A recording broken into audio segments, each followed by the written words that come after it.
is up, you guys? It is time for another Disney vlog. Actually, I've been here for a while. I already got some food, but let me catch you guys up. Welcome to the vlog. I'm Adriana here. It's food and wine. I have not started a vlog at DCA. I don't think ever. So if you've seen any of my past solo vlogs, I always start at Disneyland on my little train. But honestly, DCA is packed because obviously it's the start of food and wine, and I'm so excited. It is definitely packed today. Obviously, it's open weekend. I expected this. There's lines everywhere. So I finally found a bench to just sit, but I got my first food being, actually no, I already filmed it. I got the coffee buns cake from Cappuccino Carts. I've had like their pun cake from Festival of the Holidays. It was so good, so I'm excited to try this one, but I won't eat it probably like till later. I got something from Ella Eats. I got the hot dog, and I'm excited to try it. But it's pretty cool. Obviously, I got the 8.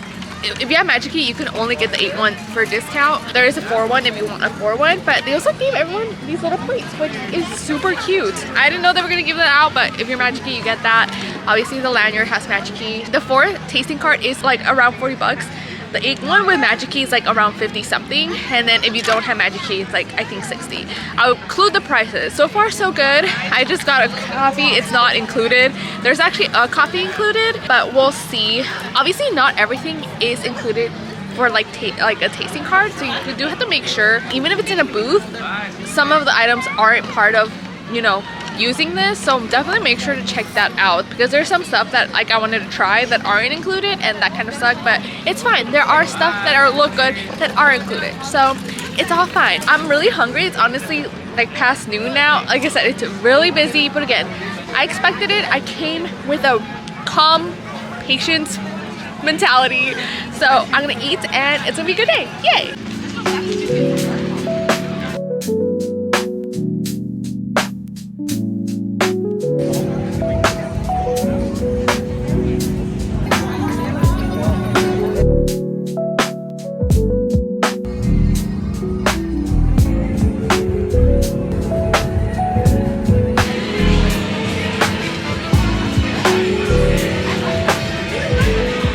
It's really loud, but I'm at the Magic Key area. There's an area for just Magic Key that has like tables. 10 out of 10, but I'm gonna eat my little lemon wings.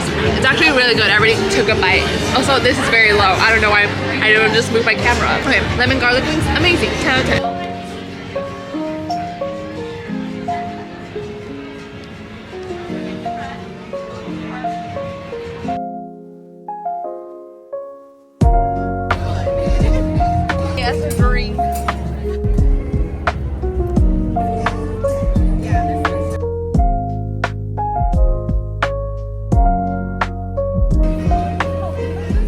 What is up, you guys? I'm just sitting at Buena Vista Street. I'm actually gonna eat my bun cake right now, because I was like, I've been holding it this whole time.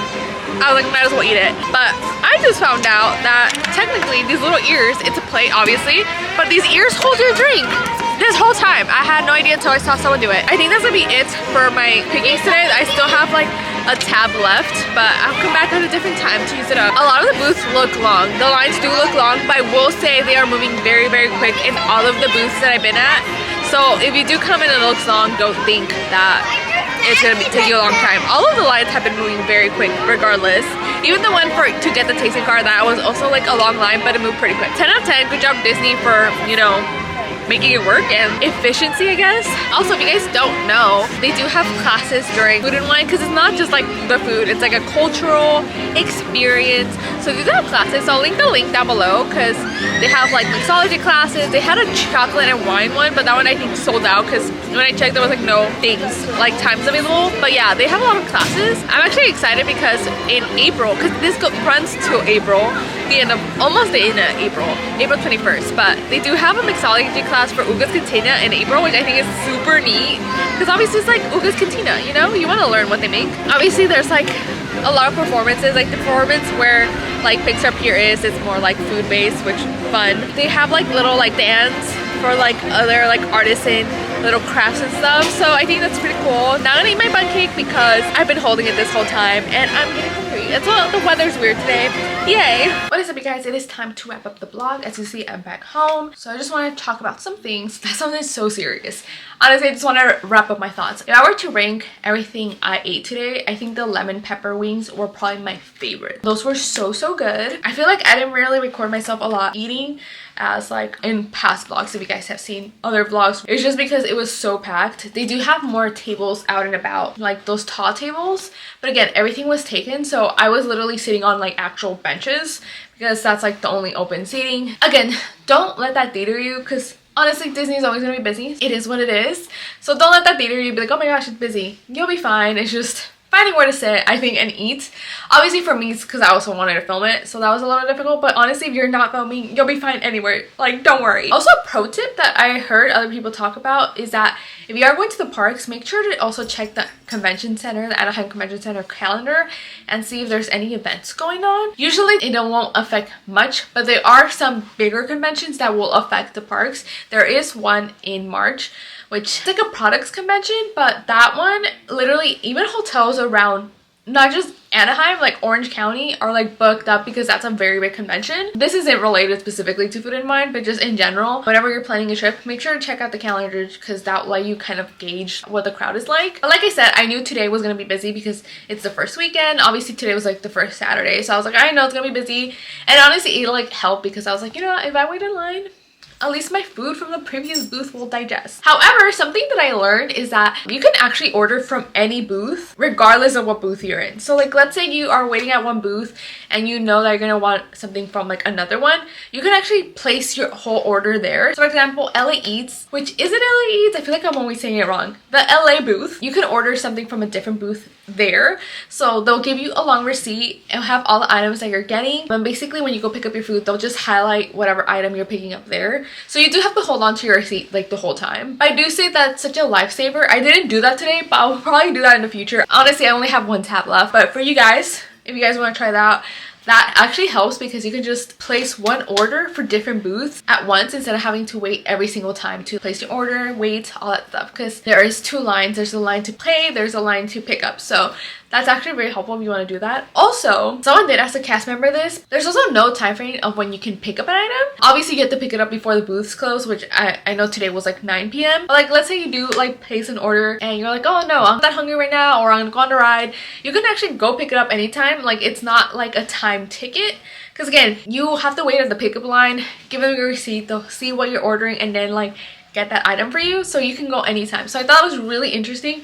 Again, someone had asked and the guy was like, can I come back like in the afternoon? And the cast member was like, yeah, just come back, show your receipt, they'll highlight it, all that stuff. So I thought it was also very interesting, which again, it's helpful if you do place like a whole order in one booth. So like, let's say you're like, I'm craving this thing right now, but maybe later in the day I want this other thing. You can just place the order all at once, and then eventually, once you make it to the other booth, you can just pick up your order. Again, like I said, lines look very long, but they actually move very quickly. Like, I didn't have to wait too long anywhere. Also, make sure to check out the signs because there's some booths, especially in like the main corridor, I guess you can say, the main walkway area. There's like a couple booths that you place your order at one spot and then you would have to walk over to that individual booth to actually pick it up. So that way you know what line you're in. I know for the last booth I was in, there was a cast member in the pickup line telling like, hey, this is strictly the pickup line, you should already have a receipt at this point, if not, go place your order. So there's many lines, which I know can get a little confusing, especially when you see them long and you're like, where do I stand? I feel like I have more to say and I feel like I'm blanking out right now, and eventually I'm gonna remember after this. Like I said, the lemon pepper was probably one of my favorites today. Like, it just was so good, so tangy, amazing. The cold brew was really good as well. The bundt cake was good. It wasn't like my ultimate favorite. I do feel like the one that they had for Festival of the Holidays, which I forget what flavor it was, but that one was amazing. This one was good too though. It was great. Obviously, I didn't get to try everything. And like I said, not everything is included with the tasting card. Also, actually, that's another thing I want to say. You don't need the tasting card, so you can actually go to any of the booths and just like buy an item. They'll have the prices there and you'll be able to see. Don't feel like you need to buy the tasting card. If you're like, I just want this one thing from this one booth and like that's it, you can just go and pay for it like normal. Also, a lot of the alcoholic drinks are not available with the tasting card, so you still have to pay for those individually anyway. So again, other things to keep in mind. I think I did mention this as well, like not every item is included, with the tasting card option. So like there's other items that you would have to like pay for like normal anyways. Definitely make sure to keep that in mind. You can get one of these little guides. It's super cool. It tells you everything. Obviously not everything is in a booth. Sometimes there's stuff in like actual restaurants, but this does tell you what is included with the sip and savor pass, so that way you can look through, see what's up. That's why you can look through and see, okay, that's included, what's not. Like I said, a lot of the alcohol items are not included. Yeah, there's a lot of stuff that you can check out. Even at Downtown Disney, there's like stuff there. Also, something really cool is that they do have like artist signings. Like I said, this is not just for food, it's kind of like a cultural festival. So I think that's really cool that they have like tons of stuff to do. They do have a lot of live music, which again is something that I love. I love live music. That's more obviously in the pier area. Over there by Paradise Gardens, I love that spot. I know they usually have a mariachi there and they're super fun, but they'll have live music, which again adds to the cultural aspect of this. But as you can see, it's running until April 21st, so you have time to go check it out. And like I said, even if you're just stopping by the parks for a day and you don't really want like a tasting card, you can just grab one thing and be fine. A lot of the items are more bite-sized, so do keep them in mind. For example, the lemon garlic wings were only like $3. I'm not gonna lie, it's a little pricey. So you may think it's a little pricey because you're like, oh, this is a little, and I do understand that. I'm not gonna say like, oh, it makes sense. It can be a little pricey, so keep that in mind. But I do say that like I think they're doing more like bite-sized, so you're able to actually enjoy all your like tasting options, like all of the options that you get with like your tasting card. Also, back in the day they used to do like actual physical tabs that you like will pull off, and now they just scan it and you just put the pin that's in the back of your card, and I think that's a lot smarter. I say that because like I know Knott's, their Boysenberry Festival starts at the end of March, and I do say that they serve a little bit bigger size portions, which is perfectly fine, and they do kind of do a variation of like a tasting card as well. I mean, like I got like 3 actual like food items and a drink, and I got really full, so at least I feel like I was able to try a lot more things, whereas like at Boysenberry I'll probably just have one meal and like be done for like the visit. In a way, I do get why they do like a more like smaller bite-sized portions, but again, price wise, all of that, it's a little bit of money. Lots of things to keep in mind, but overall it was a fun time. There are some places that do let you place a mobile order. Let me know what you guys are interested in trying out, if there's anything that you know that you're gonna get. I love the Snickers macaroon. I feel like I never know how to say macaroon. That I love. I didn't get it this time around because I wanted to try more different things, but I love that so much, and they do have it back this year. I might go back and get it sometime. But if there's anything that you've tried before that's backed, or anything new that you want to try, let me know down below. Let me know if you're even gonna go for Food and Wine. I enjoy Food and Wine, but I also know that once it ends in April, it's gonna be gearing up to the 7th anniversary, so I'm excited for that as well because I love Paint the Night and I'm so excited for it to be back. I hope you guys enjoyed this vlog. If you have any more questions, let me know down below, and that is it. I hope you guys subscribe, stick along for whatever happens next. Thank you guys so much for watching, and I'll see you guys later. Bye.